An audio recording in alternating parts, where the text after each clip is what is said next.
Good afternoon. I will call to order our March 20th meeting of the Santa Barbara County Air Pollution Control District Board of Directors. And I am Joan Hartman, and our chair, Director Julian, is in our Santa Maria location, as is Vice Chair Lavanino. So we have a protocol where the chair is where the main meeting is, and so I'm just filling in today. So with that, I will call the meeting to order and ask for roll call. Director Lee? Here. Director Capps? Director Nelson? Director Lavanino? Oh, Here. thank you, Director Nelson. Director Lavanino? Here. Director Silva? Here. Director Clark? Director Prody? Here. Director Julian? Here. Director Mosby? Here. Director Friedman? Here. Director Patino? Here. Director Brown? Here. And Chair Hartman. Here, We have a quorum. please stand and join me in the Pledge of Allegiance. Ready, begin.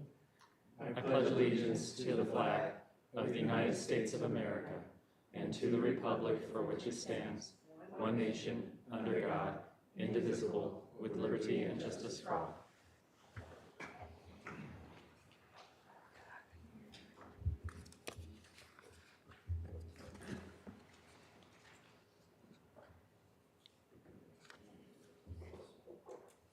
Do we have public comment on matters not on today's agenda? We do, but it's a little bit Later in further down the agenda. Okay.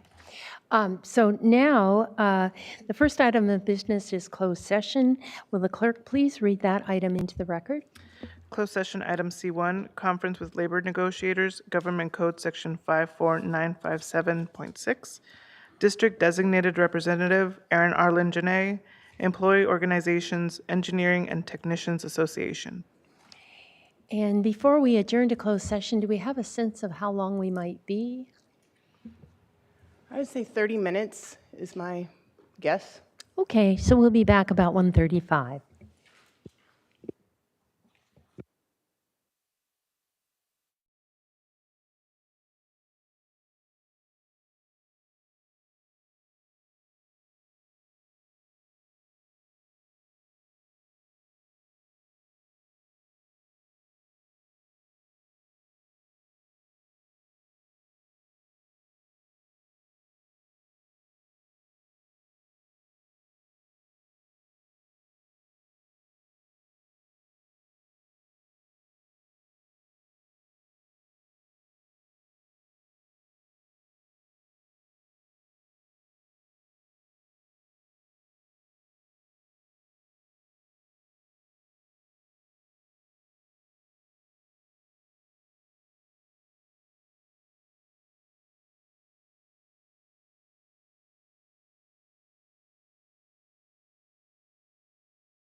So we're reconvening our March 30th, 2025 meeting of the APCD and coming out of closed session. And Ms. Richardson, will you report out? Madam Chair and Board, today the Board considered a conference with labor negotiators under Government Code Section 54957.6 with the District Representative Aaron Arlen Janae and the Employee Organization of Engineering and Technicians Association, and the Board took no reportable action. Thank you. Next item of business is approval of the minutes of January 16th of the 2025 regular meeting. Are there any comments on the minutes or just a motion? Now second. All right, we have a motion and a second. Can we have a roll call? Was the second from Director Silva? Director Lee? Aye. Director Nelson? Oh, he's gone. He left. Thank you. Director Lavanino? Aye. Director Silva? Aye. Director Perotti? Aye. Director Julian? Aye. Director Mosby? Aye. Director Friedman? Abstain. Director Patino? Aye. Director Brown? Aye. And Chair Hartman. Aye. Motion passes 9-1. Okay, that takes us to our administrative items. I think there are 3. Does any board member want to pull for further discussion? Seeing none here, what about Santa Maria? Nope. Do any members of the public, have they submitted a slip to pull any item? Chair Hartman, we did not receive any public comments on the administrative agenda. Okay, may I have a motion to approve? So move. Director Silva, I'll second that. Director Perotti. Once again, roll call vote. Director Lee? Aye. Director Lavanino? Aye. Director Silva? Aye. Director Perotti? Aye. Director Julian? Aye. Director Mosby? Aye. Director Friedman? Aye. Director Patino? Aye. Director Brown? Aye. And Chair Hartman. Aye. Motion passes unanimously. Okay, our director's report. Good afternoon. I do have a PowerPoint presentation.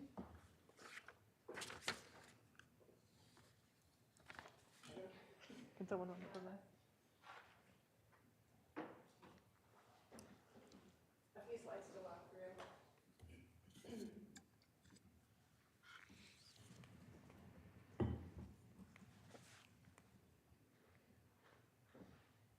Is it on the broadcasting? Yeah.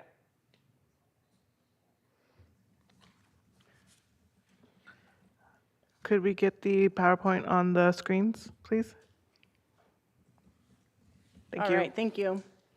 Next slide, please. Just wanted to give a brief update as far as the executive orders and changes within the U.S. EPA. We heard earlier this week that Josh F.W. Cook has been appointed to Region 9 as the administrator. He is a California, he resides in Chico, and he has a lot of experience working on agricultural, tribal negotiations, and forest resiliency. So I'm excited to have the opportunity to work with him and his staff on the issues that we face here and the way we implement some of the federal requirements. On the funding, I know there's been a lot of discussion as far as freezing of federal funds or not being able to have communications with local agencies, and I just want to report of these 3 grants that we have, 2 of them are long-term funding streams for the agency to do air quality planning and monitoring. We've been in communications with EPA staff, and we do have access to those funds. So currently, we're moving forward with the implementation of all of those grants. The IRA grant, that was one we were recently awarded with the past administration, and this is to do a special study in the North County in the Santa Maria Valley. And this was one I think we were most concerned about potentially losing. But we've also received confirmation that the funds are available and we can begin accessing those now. So it's good news for us locally. We have been working with CAPCOA and with the National Association for Clean Air Agencies, NACA. It's been very helpful for us to be involved in APCA and NACA. Those are two nationwide associations for air agencies to get a greater pulse on what's happening back in DC. So it's just been a nice resource to hear and observe what's happening and get the current day news coming in as it relates to air quality involvement. I think we, as far as Santa Barbara County, are in a very fortunate position with EPA. We don't have a lot of oversight based mainly on our clean air and attainment status. So hopefully with the executive orders and any potential changes, it won't be too drastic for us here locally. But we are tracking all of those, and I think last week I was up at a CAPCOA board meeting, and in one day we received over 31 news releases from EPA. It was quite overwhelming. I don't know if anyone yet has gone through and fine-tooth combed what all of those news releases might mean, but thankfully we have resources that we can access to get a better sense and prepare for any impacts. On the California legislative front, I just wanted to provide a brief update. CAPCOA, that is the trade association that represents the 35 air districts throughout the state, has submitted a budget letter, and our primary focus was trying to recommend the use of the greenhouse gas reduction funds on projects that have quantifiable air quality benefits, both on the criteria pollutants and greenhouse gases. This has been something that we continually try to reiterate. And unfortunately, the programs that you see here, our farmer grant program that goes to earmark funds for assisting local agricultural to replace dirty equipment with cleaner technologies, is not included in the current budget. AB 617, the Community Air Protection Program, that also has been reduced, and there is no inclusion of the wood smoke reduction program. So we're trying to reiterate the importance and the receptivity of these great grant programs, and hopefully we'll have success in getting those funds incorporated back into the budget before it's approved. On the farmer front, we have a lot of support from the agricultural community, especially in San Joaquin Valley, that will assist us in pushing for earmarking of those dollars. There's two bills that Assemblymember Hart has volunteered to lead on our behalf. The first one, it's not new, but it's funny, AB 14. It's funny because when we saw the number, everyone said, that's probably the lowest number we'll ever get for any of our bills. He introduced it as soon as he possibly could. This is the statewide expansion of the Blue Whales, Blue Skies program. It goes before the Assembly Water and Parks and Wildlife Committee next week.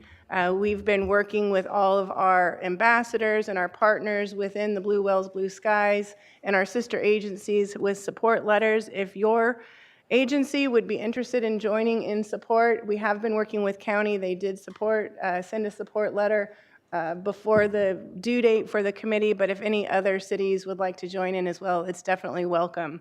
And we can provide you with a sample template to consider. And then the second bill here is AB 471.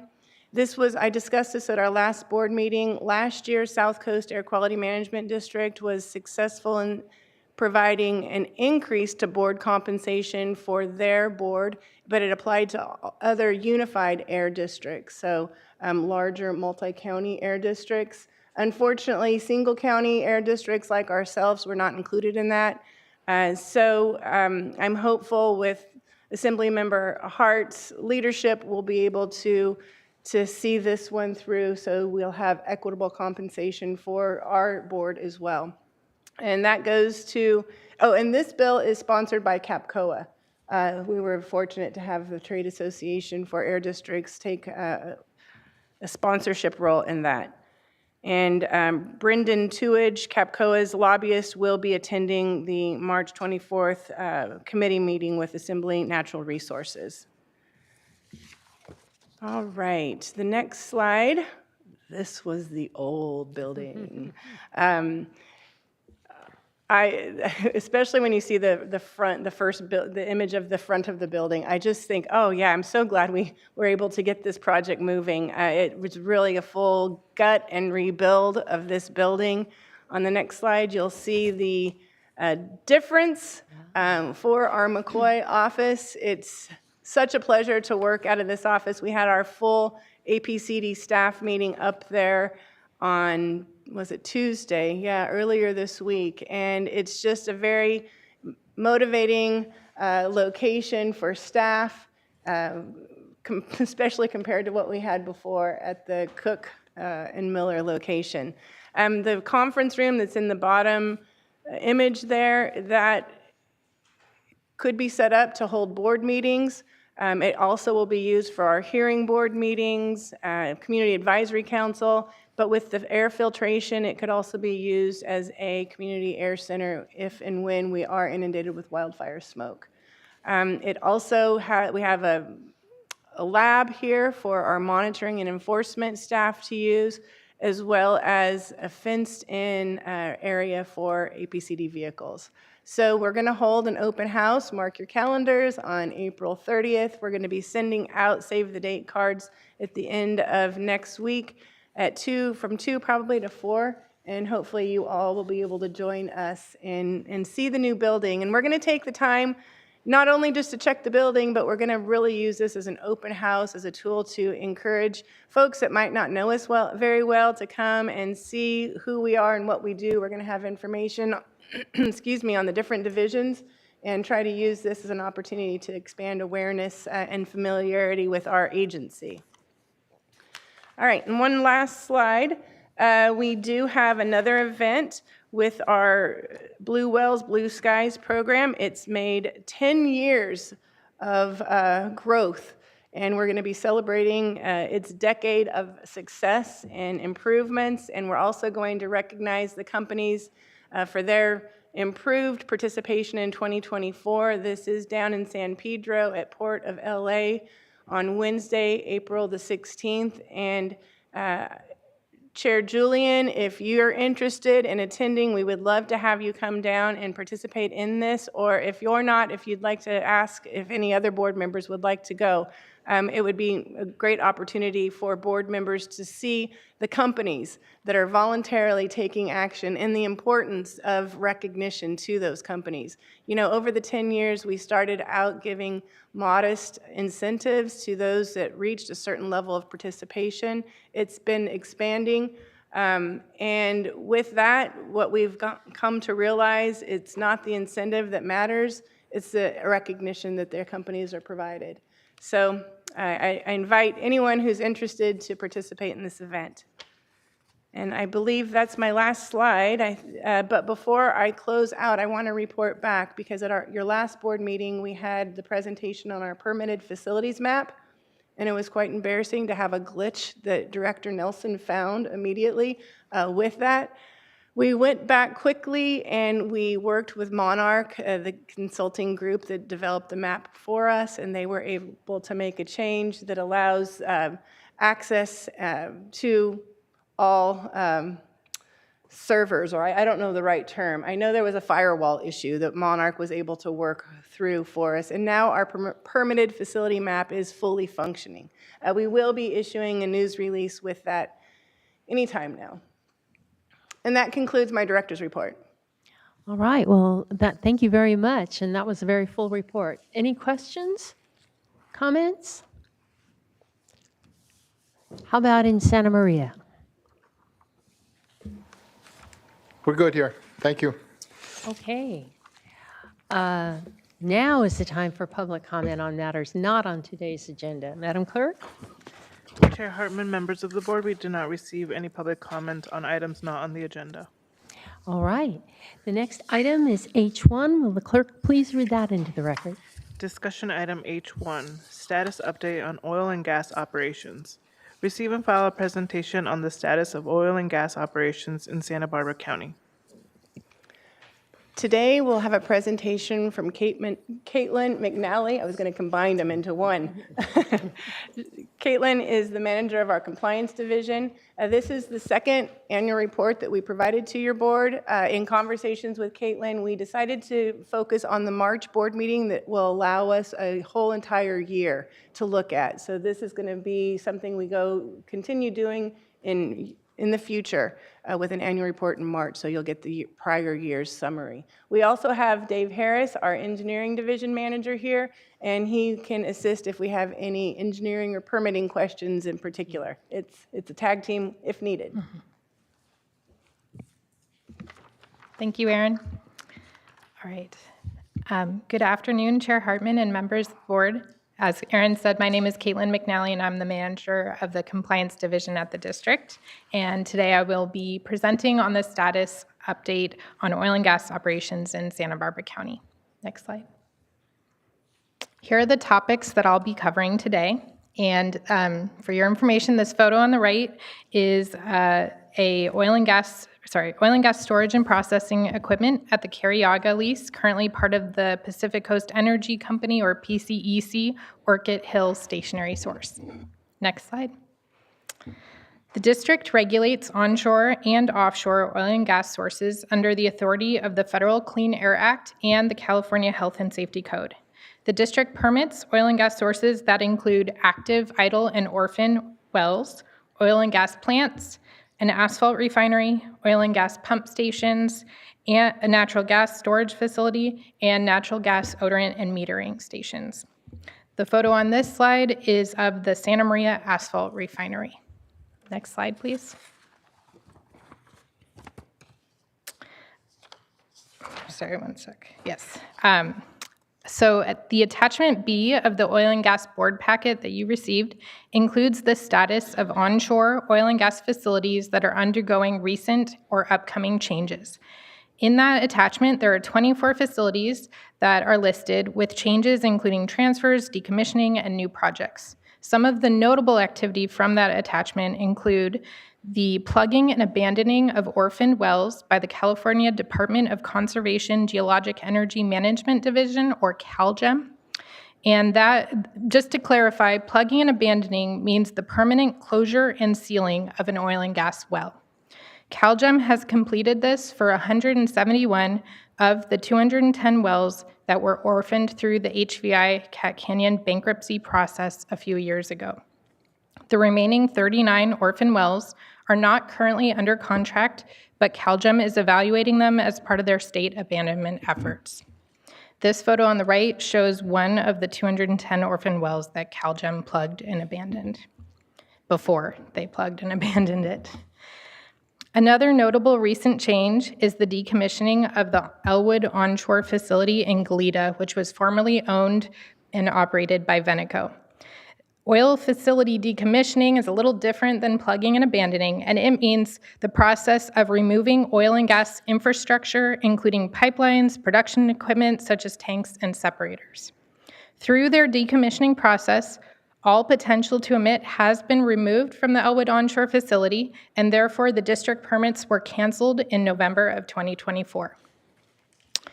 The Santa Maria Asphalt Refinery is another facility with a notable recent change. This facility has been shut in and not operational since 2021, and in 2024, the facility's owner, California Asphalt Production, filed for bankruptcy. Lastly, the Santa Ynez Unit Oil and Gas Plant, which consists of the Las Flores Canyon Oil and Gas Plant and the Popco Gas Plant on the Gaviota Coast, has been shut in since the 2015 Plains All-American Pipeline rupture and closure. This facility was formerly owned and operated by ExxonMobil and was sold to Sable Offshore in early 2024.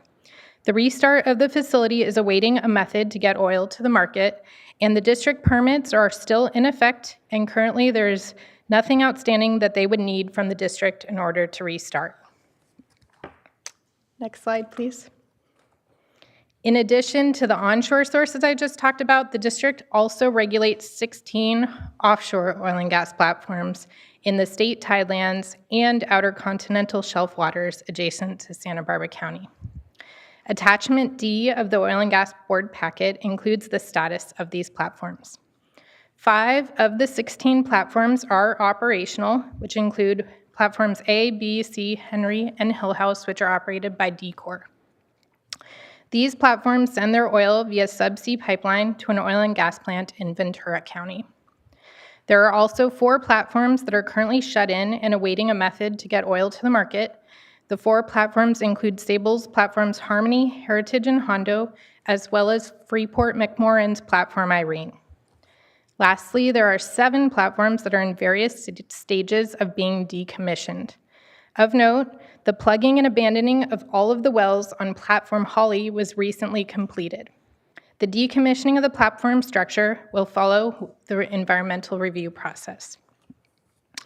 Of the 7 platforms that are being decommissioned, 2 platforms, Hogan and Houchin, which are shown in the photo in the slide, Hogan's in the forefront and Houchin's back behind it, have been granted variances from the district's hearing board, which is a quasi-judicial body established to hear appeals of control officer permit decisions, applications for variances from district rules and regulations, and petitions for abatement order. The hearing board consists of 5 members, which are appointed by your board. The variances that were granted for platforms Hogan and Houchin are for relief from fugitive hydrocarbon component emission limits, operational limits, and leak and repair requirements until July 29th, 2025. Next slide, please. The district currently has 186 permitted oil and gas facilities with 512 active permits. New and modified facilities are subject to new source review permitting with requirements including best available control technology, air quality impact analysis and health risk assessment modeling, and emission offsets triggered at different emission thresholds. In general, the larger the project, the more rigorous the permitting requirements. The district's interactive permitted facilities map, which Aaron mentioned earlier, available on our website and presented at the January board meeting, includes all of our oil and gas facilities, as you can see in the screenshot of the map on this slide. Next slide.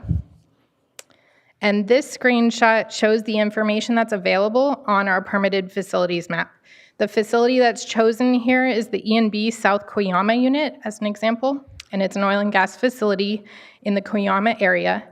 And in addition to the information that's shown on this screenshot, the map also has data about the company and source history, all active permits and associated applications, and 10 years of annual reports, inspection reports, notices of violation, and emissions inventory data. Next slide. District inspectors perform inspections of new oil and gas sources after initial operations have commenced and conduct routine inspections at each source on a regular basis thereafter. Major oil and gas sources, which are those that have the potential to emit 100 tons per year or more, are routinely inspected 2 to 4 times per year. The remaining small and medium oil and gas sources are routinely inspected once per year, once every 2 years, or once every 3 years.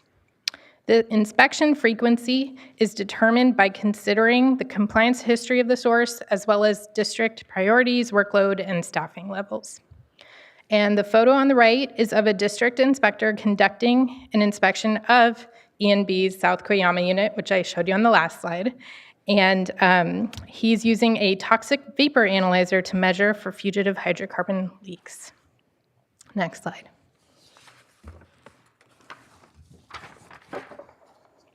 So during inspections, district staff evaluate the oil and gas equipment that have potential to emit, including oil and gas wells, fugitive components such as valves and flanges, tanks, loading racks, steam generators, engines, and boilers. And here are photos of the various pieces of equipment that district inspectors use during these inspections. The first on the upper left is the FLIR infrared camera, which is used to detect the presence of fugitive hydrocarbon emissions. It doesn't quantify these emissions, but it's a great screening tool that can be used at a distance from the equipment being evaluated and saves time during inspections. The equipment on the upper right is the toxic vapor analyzer, or TVA, which you saw the inspector using on the last slide. And that equipment is used to detect and quantify fugitive hydrocarbon emissions. And that's used to determine compliance with our rules and permit conditions. So for the TVA, the probe, which is the end of the thing you hold up against the equipment, needs to be in close proximity to areas with potential leaks from fugitive components such as valves or flanges. So it can take time to measure each location where there may be fugitive leaks. So we've had a lot of success, first using the FLIR camera to do a screening, and then using the TVA at locations where the FLIR saw a leak so that we can save time during inspections. The piece of equipment on the lower left is the Jerome hydrogen sulfide, or H2S, analyzer, and it measures H2S in the ambient air, and it's used to ensure public health and safety, as well as determine compliance with District Rule 310 for odorous organic sulfides.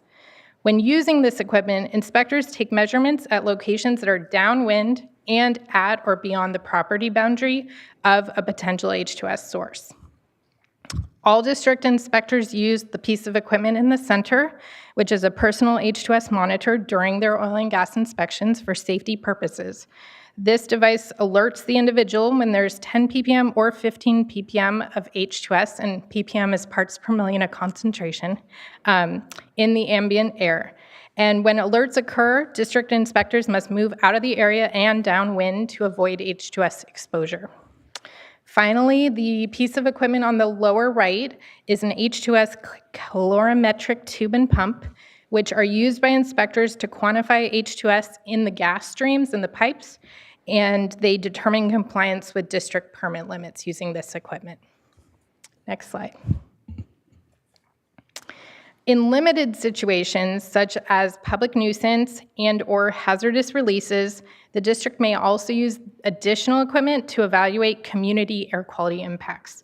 We have a specialized trailer-mounted system called the Air Pointer, which is depicted in the picture on the slide, and it transmits real-time emissions data to the district and measures particulate matter, both PM2.5 and PM10, hydrogen sulfide, benzene, toluene, ethylbenzene, and xylene, which is called BTEX, ozone, and meteorological conditions, such as wind and temperature.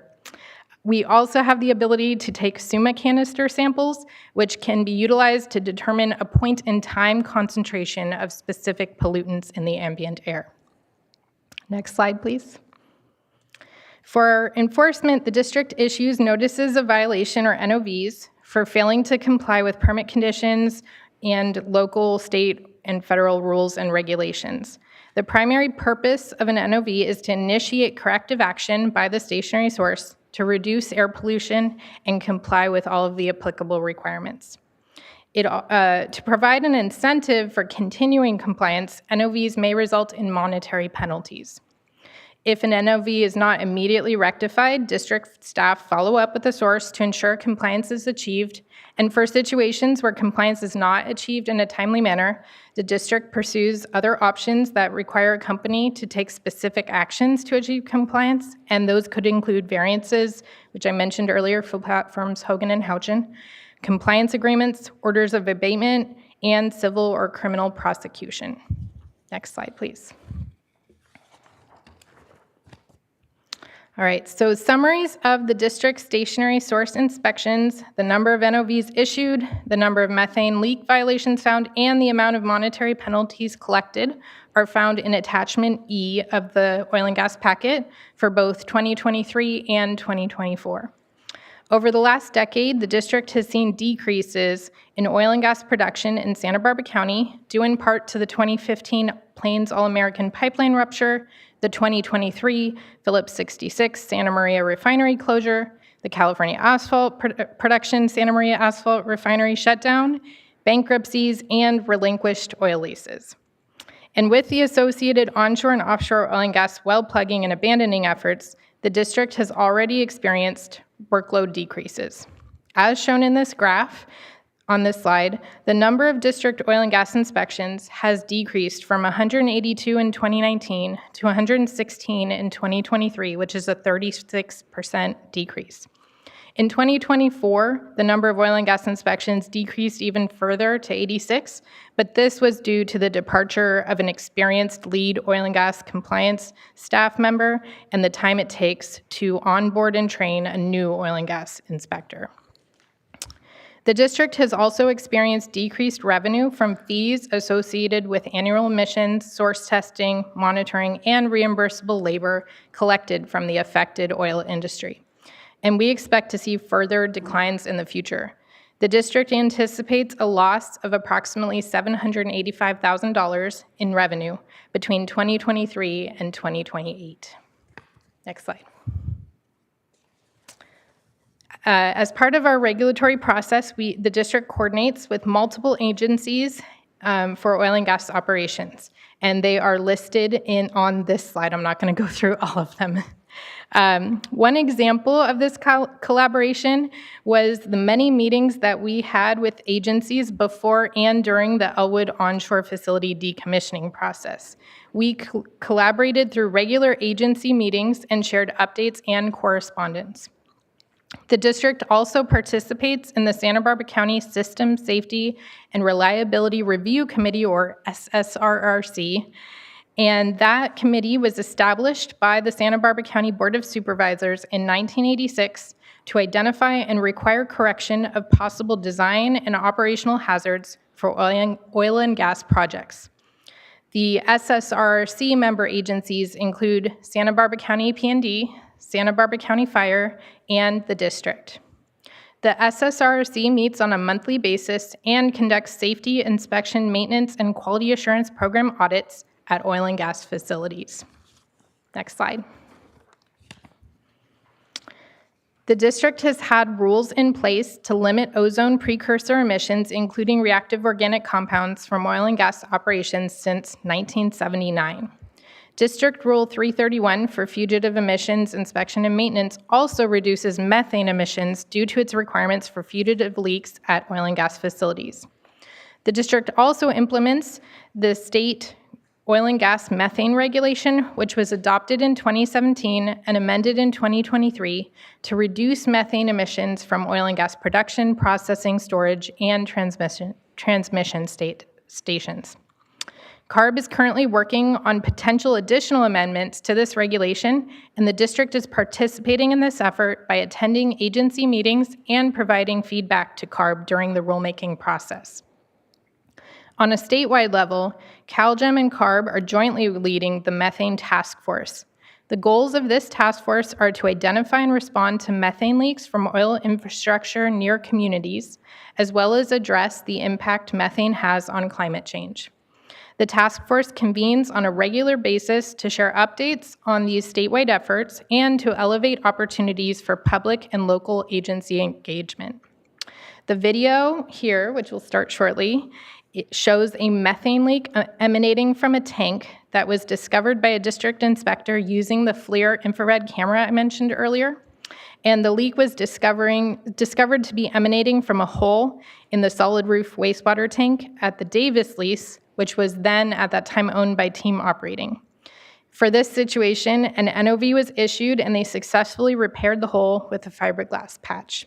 And that, what looks like smoke in the video, is the methane leak. Next slide, please. The last item I'll cover today is regarding recent statewide legislation.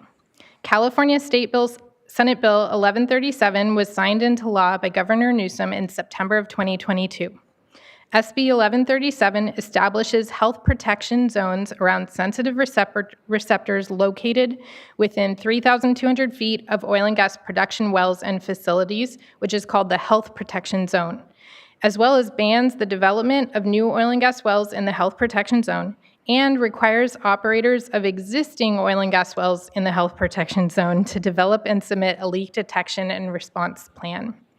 Under SB 1137, CARB is responsible for developing a statewide regulation that implements the leak detection and response plans and includes performance standards for continuously operating emission detection systems that operators of oil and gas facilities will be required to install within those health protection zones. CARB staff are currently working on the preliminary phase of this rulemaking process, and the district is participating in the Air District Advisory Group to provide feedback and insight to CARB during the formation of their proposal. Next slide. All right, that concludes my presentation, and I'm happy to answer any questions.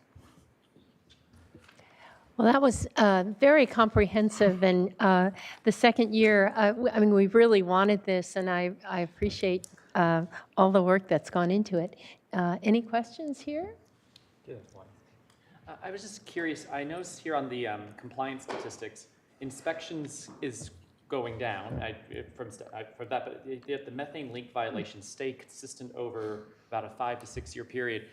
I would have assumed if there's less inspections, in theory, there'd be an impact on the amount of methane leak violations that were found, or is it just, like, are they repeat offenders? I just wasn't sure how you'd keep a consistent finding with decrease of inspections, or is it just, if you could maybe speak to that a bit.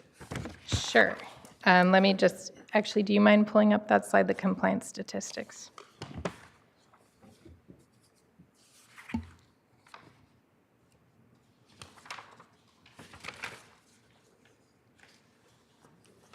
It's slide 12. Thank you. All right, so on this slide, I believe you're referring to the green line, the methane leak violations, which, yeah, as you pointed out, is very steady. And I think that those are the most common types, well, not necessarily most common, but can be a common type of violation that's discovered during inspections, but also self-reported by facilities that may, that when they do their quarterly inspection and maintenance protocol.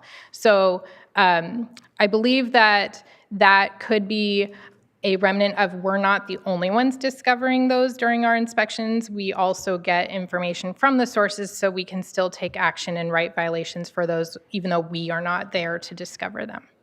Okay, thank you. Yeah, Could you go back to orphaned and abandoned, that first slide, I think? sure.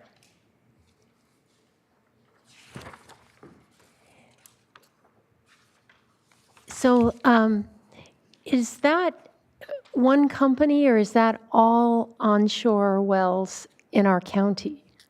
So the 210 wells that I referred to that are on CalGEM's radar to be plugged and abandoned are not all of the wells in our county. They are the wells just in Santa Barbara County that were formerly owned and operated by HVI Cat Canyon and orphaned through the bankruptcy process. So no other company purchased and began operating those. Right. So do we have any sense of how many we have in our county total? You mean all sorts of status, like active, orphaned, idle? Yeah, especially orphaned, but orphaned and idle for a certain period of Right. time, and you wonder what's going on. So CalGEM does track that information, and I believe they have it on their Well Finder application. I don't know the number off the top of my head, but we can get back to you with that Yeah, information. maybe just next year, that would be an Sure. interesting statistic to have. And then, do we have responsibility at all for regulating the air quality for offshore wells?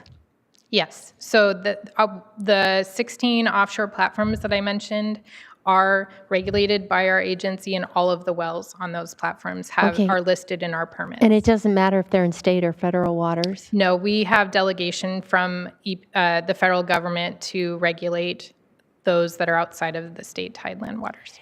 And let's see, what about offshore abandoned and idle? Do we track that, or can we get that information? I believe we have that information in our permits. Again, I don't know the numbers off the top of my head, but we can definitely bring that back next year. Great, yeah, that would be terrific. And then you were talking about Hogan and Houchin, I guess, and they did give dispensation, and I just wondered if you could explain the reasoning for that. Yeah, I'll try to do that succinctly because it's a long, involved process. Yeah. But essentially, the former company that owned and operated those platforms walked away, and they were given back to the federal government and no longer under production. They needed to be plugged and abandoned. So the federal government reached out to former companies that were still responsible to move forward with that process. And since they inherited very decrepit, non-maintained platforms, they have been able to get approval for variances from our hearing board as they work through getting those platforms ready for plugging and abandoning. Great. And what kind of workload do we have as they decommission these offshore wells, for example? Do you want to? Go ahead, you want to. Okay, so our permits are still active as long as there's any sort of potential to emit. We still inspect the facilities as well. Once they've plugged and abandoned the wells, they may still need equipment that's listed on our permits for the decommissioning operations, including the crew and supply boats. So our permits remain active to some extent. There's also additional permits that may be required for the efforts and equipment that needs to be brought out to decommission the platforms.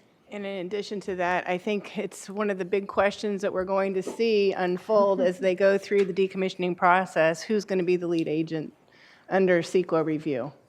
And we still don't know that.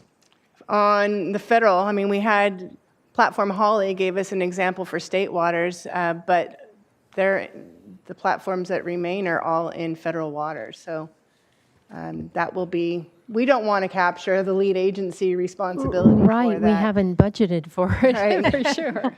But it would be reimbursable. Okay. Do we know how, do we have any other examples from elsewhere? Who's been the lead agency? I think we're at the tip of the sword, to tell you the truth. A trend is coming our way for sure, and we're going to learn a lot as this process unfolds. But I think with what you saw as far as the platforms that are being proposed for decommissioning, it's likely to be in our area in the front of the line. So, All right, is there any last call for questions from directors? And Santa Maria? Yeah.